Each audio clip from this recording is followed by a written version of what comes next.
Thanks for joining us. I'm Sarah Segal. Time now to take a look at the top movies at the box office this weekend. Peter Jackson's The Hobbit, The Desolation of Smaug took the top spot. You have no right to enter that mountain. That's the only right. We've been blind in our blindness, but then the man has returned. The film is the second in the Hobbit trilogy, raked in $73.6 million in its opening weekend. Hey, we were just talking about you. All good things, all good things. No! Disney's animated flick was bumped out of first place, moved to second this week, and took in $22.1 million. Does Santa really work in the North Pole? No, he don't work. He lays on the couch and he drinks all day. He's trifling. I have to pay all the bills. He kind of like your mama. Now, bye. Tyler Perry's A Made of Christmas opened strong, taking third place with $16 million. Joining us now is Jason Gorber, a critic for TwitchFilms.com. So let's start, Jason, of course, with Peter O'Toole. He passed away at the age of 81. Yeah, I mean, it's such a loss. This guy was an absolutely incredible actor. And honestly, if the only thing he ever did, as I show up props, the only thing he ever did was Lawrence of Arabia, he would be celebrated as one of the world's greatest actors. I mean, it's one of his earliest performances, and he was just so stunning in it. It's his first Academy Award nomination. He went on to get 7 others, never actually won. He ended up giving an honorary Oscar after the fact.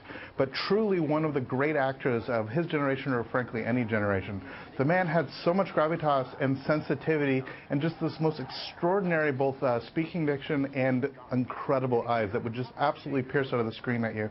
I mean, he did some ridiculous films. He did King Ralph. He did Supergirl. But he also did some stunning things like the second film in the Zulu series.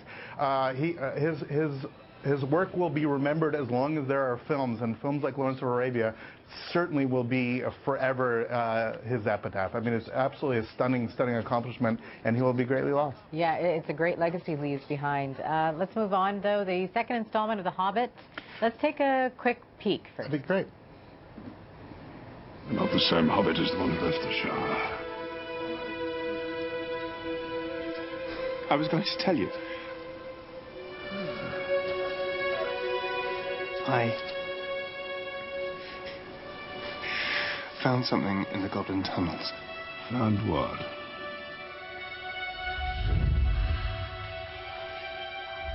What did you find? My courage. It's that dramatic music, and you got the hat. I got the hat. I figure I have the hair, so the least I could do is do the hat. You totally rock it. Well, isn't it, you know, like I totally could pull off Gandalf. Anyway, here's the deal. We got the second film in the Hobbit series, and this is, look, if you didn't really love the last Hobbit film, I definitely, yeah, there we go. I can't take you seriously. I can't. Okay, fine. Well, who takes me seriously anyway? But take me seriously with this. The second Hobbit film is a lot more fun than the first Hobbit film. Now, I like the previous Hobbit film, and definitely I think that a lot of people are slightly more critical about these works because they have weird memories of what the Lord of the Rings films were. I think if you rewatch the Lord of the Rings films, they're really fun and tremendous, but frankly what's going on with The Hobbit here is very much the same thing, but Tolkien did very much the same thing. He would have these echoes running throughout the book. Now remember, The Hobbit started as a children's book, and by expanding into these 3 gargantuan films, Peter Jackson and his writers have added all these elements that came in the appendices of Lord of the Rings. What does this mean? We have a very dark story. We have a very somber story, but we also have a story with a big, big dragon. And so when the dragon finally shows up, it's a heck of a lot of fun. The performances are much more stark. And similar to what happened now with the latest in the Hunger Games story, you get to tell the middle section, so the middle section can be darker, and it doesn't have to have a really positive, glory resolution. So you have a little bit more edginess in the film. What's with the dark movies lately? Why is sort of the dark undertone to even things like Harry Potter? Well, this is a good example. Harry Potter's actually a really good example. This is like one of the middle chapters of a Harry Potter thing. You know probably everything's going to work out in the end, and in the beginning they spend all the time setting it up, but all the juicy meat stuff is great. Empire Strikes Back in the original Star Wars trilogy, like that middle chunk is usually where you get really sophisticated. You can avoid the beginning and avoid the ending and just get the sort of juicy middle. Watch that. But Mary Poppins didn't have that. No, Mary Poppins. So Saving Mr. Banks, this is actually kind of a fascinating movie. I don't love it, but I totally kind of get it. First of all, Tom Hanks is just amazing. He's always amazing. He doesn't show up.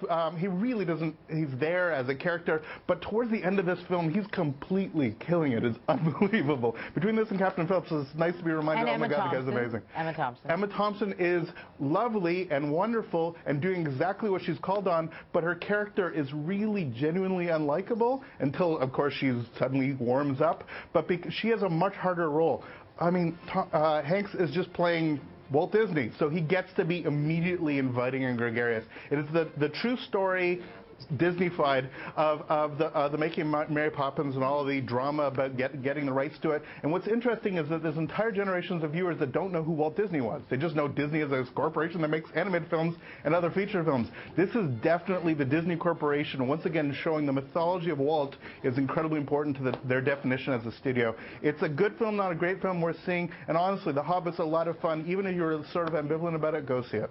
And any other suggestions for us? Anything that you would say, yeah, we have to watch? Lawrence of Arabia. I think everybody that's a great idea. And also we lost a couple other great performers. So check out Rebecca Suspicion by Alfred Hitchcock, because we lost some tremendous talent. And so it's that kind of year. And honestly, The Hobbit is definitely worth seeing. And go see it in 3D and go see it in HFR. Okay, sounds good. Thanks so much, Jason. All the best. Take care.